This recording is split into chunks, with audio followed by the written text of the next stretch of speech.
You're listening to the We Are Libertarians podcast network. Find all of our shows at wearelibertarians.com.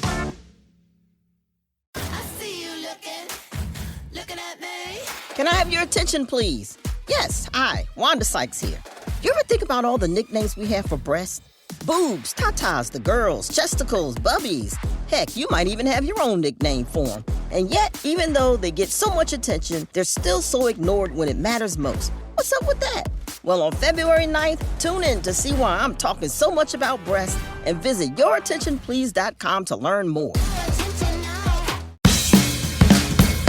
Welcome to We Are Libertarians Daily. I am Chris Spangle doing a rare daily, but we're winding down the daily series, so everybody's life. Here's the thing about having an ensemble produce content is you're beholden to people's life cycles, and so as Hody and everybody else starts to get a little busier in their personal life, to make money, we are not going to be able to do a lot of dailies, and so this is one of the last dailies. We're still going to do them. We're just going to call them something different and maybe even move it over to another feed. But we have not made all those decisions yet. We just know that we're going to stop calling it the daily at episode 100.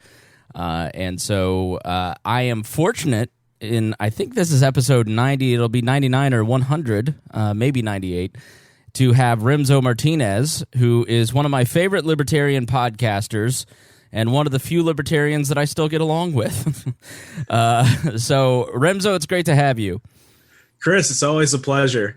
You're going to get a lot of shit for saying that, I'm one of your favorite libertarian podcasts. So, for the last couple of years, people have always said, oh, is Remso Martinez really a libertarian?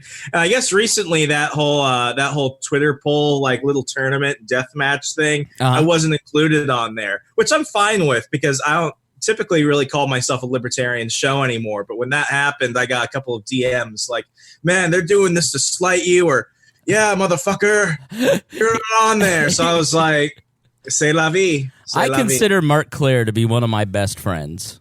On my Instagram, he is in my close friends circle. He gets to see the snaps no one else does. Lions of Liberty never puts me in their Liberty draft. So I get it. I understand exactly where you're coming from. Oh, I've been bitching for 3 years about that. I know. We're both connected to that network, and they never add us. I mean, I defeated in a Twitter poll. I defeated Ron Paul. I defeated Penn Jillette. I mean, my credentials are anyways, enough about us. But I will say that start scalping people. I was just saying, break that nap last night to somebody. The older I get, I'm now into a decade of being a libertarian, and the longer I go at this, the more radical I become in my libertarianism and my beliefs. And the less I have interest in being a part of the libertarian movement. It continues to grow. We're in the middle of an argument with the LNC, who said, "Nah, we don't." No, I took exception to Stapleton and Mance and all these people go, "Oh, we're joining the Libertarian Party." It's like, okay, cool. I've been here the entire time, and few outlets have promoted the LP as much as WAL has, and the LNC refuses to share our debates that we've done, that nobody in the history of the party has ever given these candidates, which, in my opinion, are kind of undeserving of the attention, a platform to do these debates. And the LNC doesn't want to share it because of poor production quality. And it's just like, you're worth $15 a month on a Zoom account to We Are Libertarians in terms of the audience your candidates are bringing us. We're doing you a favor.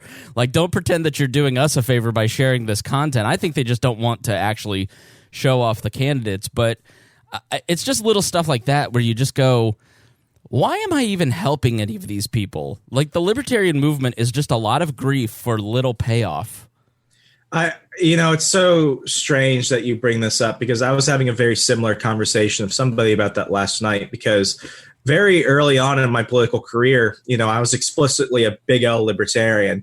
I'm pretty sure, like, maybe other than you, I mean, definitely I'm nowhere close to where you've been in terms of your involvement with the LP and campaigns and such as, but I think maybe other than you, I'm the only other libertarian podcaster, so to speak, that has actually worked on more than maybe a dozen libertarian campaigns openly. Yeah.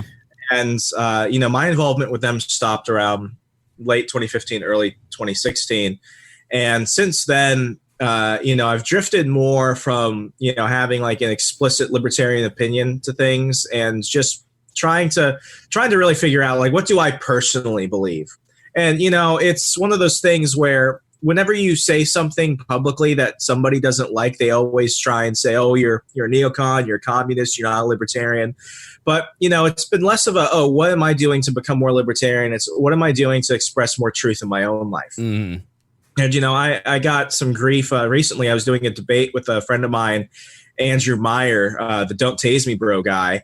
And I said on there, like, I'm not against right to work, but I understand opposition to right to work. Right. Because I'm in Virginia, Virginia and even West Virginia coal miners, just seeing it up close, I understand why they had to unionize. In terms of unions that do evil, they really don't do a lot of the things that we associate with more, manufacturing country unions. So, like, to a certain degree, I'm like, why would we put right to work in West Virginia or Virginia when they're not really doing much of anything to stop the daily flow of productivity, or they're not causing problems for people and they just want to make sure they're not getting black lung? Right. Like, I get it, because let's be honest, folks, you do right to work. Collective bargaining basically doesn't work anymore. So I'm not against taking away someone's right to collective bargain just so somebody else can get a job somewhere where they know it's going to be strong union. So that's my opinion on it. I'm not very set on it, but that was just my concern. I can express I have a concern, and immediately people start freaking out. So it's been less about, what do I believe is the best libertarian answer? It's more about what do I believe is the best answer from my view on things. I think more people just need to come to that individualist point. Maybe it's a spiritual journey. Maybe it's a lot of different things. Well, I mean, it's difficult because when you're like, I have never billed myself as the person that, like, if you listen to me, like, I'm working this stuff out myself and I'm bringing you along in the conversation I have with myself and others. I'm not as sure as Roger Paxton, for instance, about almost anything. And so that's, it's kind of an ongoing dialogue. And I think if you start at episode 1 in 2012 and work your way forward, you'll hear me kind of evolve more towards anarchism, in a lot of different ways. And I think that's just the intellectual journey that most people go on. And to pretend that you're, the Mark Levin of libertarianism and you're just sure about everything and you're right on everything, I feel is dishonest. And so, but we live in an era where if you want to be good at content creation or opinion making, you've got to be sure, you've got to be declarative, you've got to be Donald Trump, basically. And it's really tough. And it really, I've noticed in the decade that I've been around libertarians, it's slipped into tribalism in the way that the other two parties have as well. And, I think somebody like Ron Paul actively courts a cult-like mythos around him. I'm not criticizing Ron Paul in... Really, we're about to get so much Ron Paul grief on Twitter. But that's the point, is that you can't be critical of Ron Paul surrounding himself with people like Daniel McAdams without people assuming that you hate Ron Paul. I don't. I'm personally a libertarian because of Ron Paul. I respect a lot about Ron Paul, but there are things about that individual human being that there are concerns. And if you say that out loud, the cult of Paul, which I really take exception with the cult around him, not so much about the man. You say that, and it's just, I mean, the tribal pockets in this movement of free-thinking individuals is really stunning, and it's only gotten worse in the last couple years. And I personally hate it. That's why we've always done the Dear Leader character here on We Are Libertarians, is to make fun of that whole mentality. But yeah, I mean, like Daniel McAdams, for instance, I think he's creepy as hell, and there's something fishy about him, and he's beneath Ron Paul, and I don't know why he surrounds himself with that guy. This is some inside baseball stuff, and I'm gonna try and parse my words correctly because I don't want anything to be misconstrued, but Good just luck. like any major figure, I mean, they're gonna be misconstrued, so I might as well not give them the ammo for that. But there are people around the Paul family itself who are there to profit from them. Mm-hmm. Yes. And those people come in many shapes and sizes and different agendas. But I mean, I experienced something very similar in 2016 when I was really kind of starting to kind of launch, so to speak. I was very critical of Rand Paul, not because I didn't believe that Rand Paul was like the perfect libertarian messiah, but because there were just some parts of his campaign and stuff where I was like, this isn't going anywhere. So I don't think people should waste their time. I was probably as blunt as that earlier. I'm like, Rand Paul's not going to be the nominee. He's not going to be anywhere close to that. Just stop wasting your time. And, I was right. I don't like being right about certain things, but I was right. And around the time that he dropped out and the Virginia primary was coming around, you had a bunch of Rand Paul supporters that were saying, Rand's on the ballot, still vote for Rand. So what I did to kind of mock them was I did the Walk with Scott campaign, which was to get people to vote for Scott Walker, because I'm like, if you're going to vote for somebody that's dropped out, you might as well vote for somebody who dropped out and might actually realistically have a chance of winning. And they didn't like that. They didn't like that. Well, and that happened with Ron Paul in 8 and 12. You had all these Ron Paul supporters, well, it's still not over. We can go to the convention to go, guys, face reality. It's over. Like he hasn't dropped out yet. He's just nothing is going to happen at the convention because the Republican Party completely, like here in Indiana, they removed 300 delegates to the national convention to keep Ron Paul supporters. Like that was for me the moment when I go, okay, this working inside the party is not viable. And unfortunately, I've gotten to the point where working outside the party through a third party is not viable. And so I'm just politically homeless at this point. I really wonder if this has been like a recent thing or if this has always been the case, because I almost want to go back to 1968 and meet those people who are, 1964 and meet those Henry Cabot Lodge supporters. We're like, Henry Cabot Lodge is still going to show up to the 64 convention. And it's like, I don't know if this is more symptomatic or more causatic or what have you, but I've been listening to your show since I was living in Alabama in 2013. Before you praise me, hold that thought. Go back and read about Eugene Debs and his presidential runs for the Socialist Party in the early parts of the 1900s, and you see the Libertarian Party through all of it. I mean, it's just the human condition. Like, it's funny. It's funny, and you look at I think his name was Henry George. He was the first vice president to FDR. Henry Wallace or something. I forget his name. Henry Wallace. Henry Wallace. Yeah. Vice President Henry Wallace, who ran as a socialist years later, like he was dealing with the same thing. Like, honestly, him and Gary Johnson share a lot of strange personal traits, like their little mannerisms, their tics, the way they talk. Like they're almost like the identical person. A really good documentary to watch is the Secret History of the United States on Netflix. And it kind of goes off the rails at certain points because the untold history. It's the untold history. Who did that? Who narrated that? Oliver Stone. Like Oliver Stone does a terrible job past the Vietnam War, but his history of the progressive movement in the United States, even though he's telling it from an obvious progressive viewpoint, his retelling of the progressive movement in the United States is actually the most accurate I've ever seen. You have to start at episode 11 because it's out of order, but it is. I've said for years, go watch that. I mean, it's a Howard Zinn look at history, but I think you see the origination of the Cold War and how destructive it was, and kind of fact checking stuff. It's all pretty solid. It's just you didn't learn it because we're indoctrinated into this idea that war is good. I mean. So back to you listening to the show when you were in Arkansas. Is that what you said? I was going to Marion Military Institute in Alabama, and on Fridays when they would release the Corps of Cadets, I would drive 2.5 hours to Tuscaloosa. So I would typically get through one and maybe two WAL episodes during that time. Okay, all right. And with you, call it a praise to dear leader, but I have seen that evolution over the years, and this is why I've always strongly called myself, when I started transitioning to more of a journalism phase of my life, I always said, I'm more of a journalist, not necessarily a pundit, because a journalist at least gives me the opportunity to go experience things, to go learn things, to go investigate things and change my mind. Whereas I feel like, our modern pundit complex doesn't allow that, or else you're committing, career suicide. Right. And, which is why I've always called myself an opinion journalist. I was raised in the media and as a reporter and high school newspaper, even back when I was a wee lad.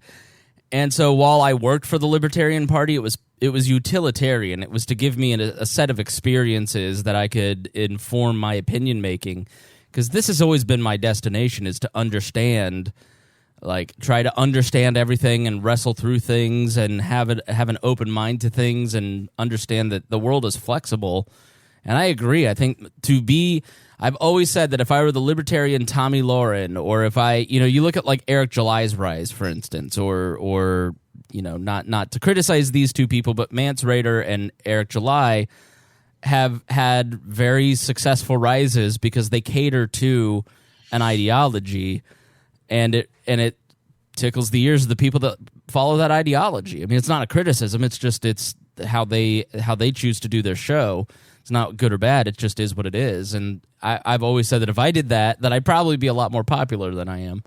Oh, yeah. I mean, I look at myself, for example, and it's always been giant rises and drastic falls. Yeah. And I don't regret that, because no one can say I haven't been consistent in being willing to change my mind on things. And one of the moments, I think, in 2017 that really kind of shocked me was I live in a pretty affluent area of Northern Virginia. It's where all the defense contractors live, where all the federal employees live. Like, it's a pretty well-to-do area. And I went to this little town fair, and not to get too far into it, but I was investigating Eric Holder running a giant anti-gun fundraiser movement in Virginia around the time for the Virginia gubernatorial race. Right. So I'm going to this fair, and I'm talking to Democrats and everybody. I'm just trying to get their opinion on whether or not they are okay with Eric Holder, the guy who, as acting attorney general, gave automatic unregistered weapons to the Sinaloa drug cartel, lecturing gun owners on gun safety. And no one knew who he was. But what I did to really ensure that they were telling me the truth was I would ask their opinion on that situation and Eric Holder, and they would give me this long emotional diatribe. Then I would either show them a picture of Angelina Jolie's dad, old white actor. Right. John Voight. Yeah, him, John Voight. So I would ask, is this Eric Holder? And they would say, yeah, that's Eric Holder. or I would just ask them, do you know who Eric Holder is? And they'd be like, no. Mm-hmm. So it's sad, because this isn't necessarily something from the top down affecting people. I think it's a very human issue, because people would rather go down saying something wrong that they want you to think they believe in, and they will go down fighting a lie till the very end, rather than say they don't know something. Right. And that scared the living crap out of me, because this was also 2 weeks after the Las Vegas shooting. And there were some possible loose connections to Eric Holder and the shooter in that case. Right. But that really showed me, it's like, here I am talking to people 3 times my age about someone who was one of the most controversial attorney generals for 6 years under the Obama administration, and they don't know who he is. Right. But they want their 5 seconds of fame, so they could be in a magazine or a newspaper or something. So that way they could show it off to their friends and call themselves an expert or something. Exactly. It really bothered the living crap out of me. Well, here's the thing that you learn working in the media. I work at a high level running social media for a big national brand, and you're about to see this as you have been hired by the Washington Times. Congratulations. Thank you. To run social media, and you are about to become as cynical and depressed as I am. Because what you realize is individually people are very stupid and selfish, and you kind of see a little bit of what you really see why libertarianism is the only path, because people are very selfish and very self-interested. As a whole, as an audience, as a collection, there's a wisdom of crowds that sees through BS, that really can identify. If you have a show like mine, for instance, and something's going wrong with the co-hosts, or there's a tension, the audience as a whole sees that, and they're not afraid to tell you about it. It's why we all look at Kamala Harris and go, wow, she is a liar. But that Marianne Williamson, she seems genuine. She's got some dragon energy. She right. I'm gonna give her $1 so she can keep hollering after this. She is. I tell you what, you watch Williamson, because she's got that Trump thing where she's kind of crazy, but she exudes vulnerability or or seriousness and sincerity in a way that maybe she's full of crap, but I think she's going to be attractive to people. But neither here nor there. You really start to see. I just think that people just kind of repeat what they hear, and they don't apply a lot of critical thought to what they're saying. And so something like the border, for instance, you really start to see, like, you're not even arguing, like, the argument that I've had about the border and the things that are happening to children there. We're not arguing about immigration.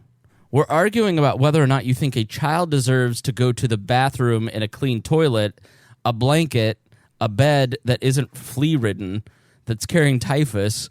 Like, do you believe that a child in custody deserves to go see a doctor if they're sick?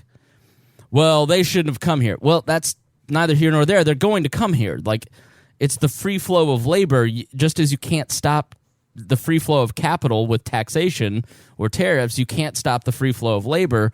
So, like, what's your solution? Because clearly torturing children isn't a solution. Well, and then you just get a bunch of boomer talking points that I've heard on talk radio forever, and they never really click on the link to look at the pictures of what's happening to children.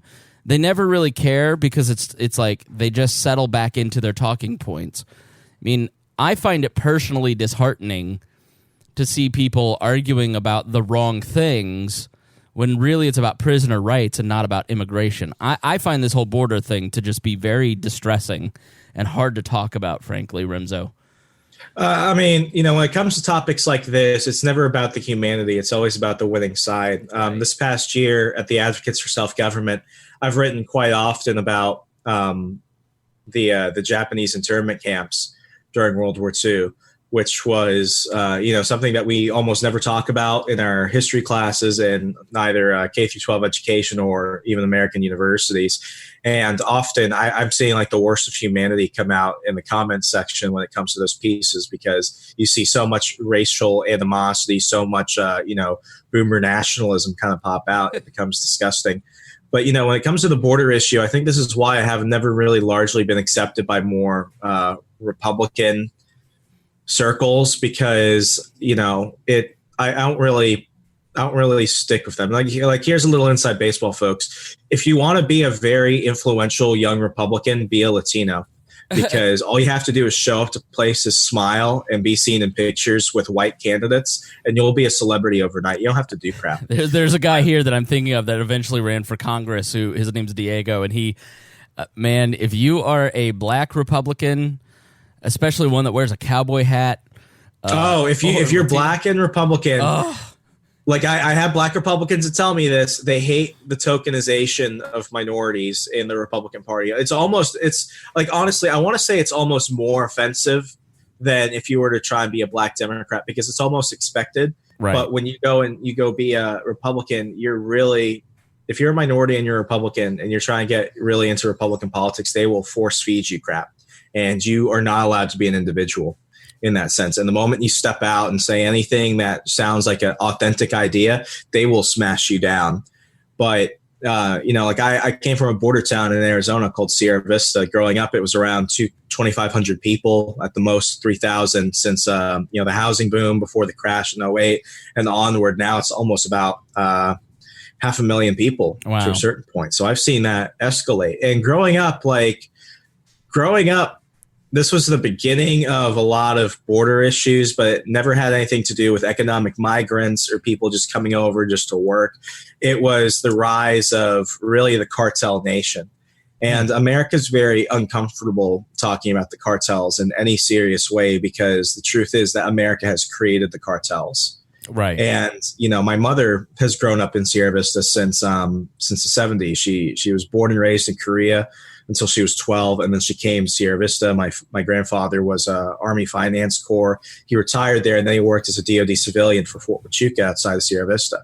And she used to tell me, my parents and all the neighborhood parents would just drive into Mexico, go shopping, go eat dinner, and then just come back, and they'd see Mexicans coming into the U.S. to work, and then they'd go home. Right. Like, none of them want to live here. They didn't want to live here. They just wanted to work here because the money was better. Then they go home. Like, it was nice and fine. The border was basically open. The problem is that because of the American drug craze, why is it that the money and guns are going one way, but the drugs are going the other way? When you look at, this economic migrant situation, like, do I think that's kind of bad in a way? Like, yeah, like this is not helping. But to a large degree, we've managed to get to this point where we have no real understanding of what's going on the border because we fail to address the violence that is being inflicted by the drug cartels. I mean, it's ridiculous. I can send you story after story about beheadings, and they're literally lobbing heads into Arizona, New Mexico, and Texas. It's insane. I had a cousin and her husband living in Fort Bliss, and you look outside Fort Bliss into El Paso, and you see a makeshift fence between the U.S. and Mexico, and it looks like a third world country. And you ask people there, like, was it always this bad? It's like, well, there's always been, to a degree, pretty bad poverty in Mexico, but never got to the point where people are afraid to walk near there. They weren't ever afraid to go near it. And it's because of, kidnappings to sell people for drugs or for passage into the United States. I mean, the drug problem is by and in itself an American creation and has spread throughout this entire border debate, but we're never going to talk about it because we don't want to take blame for anything. Yeah, we don't want to take responsibility, and I think that's why people don't click on the photos or the videos or the articles about the stench and the disease that these kids are living in, because they don't want to look at the results of their policy. And so much of what my work has been and will continue to increasingly be is the human cost of public policy. And people don't like to look at the end result of their policy. Like, if you don't like what's happening to the kids at the border, like, that's closed borders. Like, closing off the ports to asylum seekers and just shoving them back into Mexico where they're killed by violent gangs and caging them until you can transfer them back to Mexico. I mean, this is the result of closed borders. Like, if you don't like what you're seeing, this is more government. So it's hard to look at what you have advocated for and the direct result and how it costs lives and how it costs. But that's just, if you want to use the government to achieve any end, then here you go. Like, and this is why to a certain degree I was really kind of happy when Ted Cruz and Donald Trump were addressing El Chapo and the Sinaloa drug cartel. I think both of them were going at it kind of different ways. Ted Cruz, to a certain point, was talking about drug reform and certain drug legalization, stuff like that. Whereas Donald Trump was like, we're just going to kill everybody. Right. And I'm like, well, that's a bad idea, but that's the best worst idea they have. At least he's talking about the cartels. No one talks about the cartels in presidential debates. No one, I bet no one's going to talk about that this go around. And it bugged me in 2016 because they're talking about ISIS more than anything. Am I saying that ISIS wasn't a problem? No. But foreign policy in Syria and Iran and Afghanistan and Iraq really has nothing to do with the fact that there are Americans getting killed in the U.S. border. Right. There are Mexicans getting killed on the Mexican-U.S. border.